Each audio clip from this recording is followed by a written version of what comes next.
আমাদের স্কুলে সম্মানীয় মুখ্যমন্ত্রী শুভেন্দু অধিকারী মহাশয় এবং আমাদের নেতৃত্ব আমার উপরে দেওয়ার যে দায়িত্ব সেই বিষয়টা নিয়ে নিশ্চয়ই আমার মধ্যে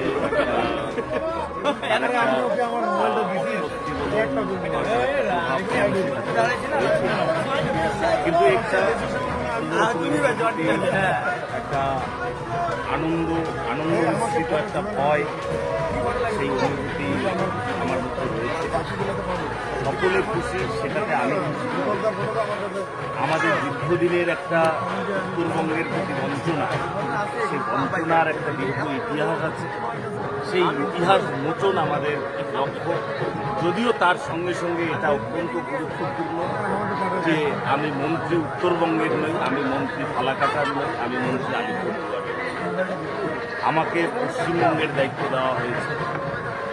আমার লক্ষ্য উত্তরবঙ্গকেও পূর্ণ পশ্চিমবঙ্গের সমান করে নিয়ে আসতে হবে এবং তার সঙ্গে সঙ্গে পশ্চিমবঙ্গকে উন্নত করতে হবে। উত্তরবঙ্গকে এতদিন বঞ্চনা ছিল 15 বছর, এখন 10টি মন্ত্রী দেশের প্রধানমন্ত্রী এবং রাজ্যের মুখ্যমন্ত্রী দিয়েছেন। কতটা এগিয়ে নিয়ে যাবেন, কি আশা রাখছেন উত্তরবঙ্গ? দেখুন, আমরা আশা অনেকটাই রাখছি, কিন্তু তার জন্য কিছু সময়ের প্রয়োজন। আমরা 10 জন মন্ত্রী হয়েছি, আর পরের দিন উত্তরবঙ্গ সমান হয়ে যাবে বা উত্তরবঙ্গ আরও বেশি উন্নত হবে সেরকম নয়। আমি সকলের কাছে অনুরোধ করব, আপনারা আমাদের সময় দিন। আমরা নিশ্চিতভাবে উত্তরবঙ্গ শুধু নয়, পশ্চিমবঙ্গকে আমরা উন্নত পশ্চিমবঙ্গের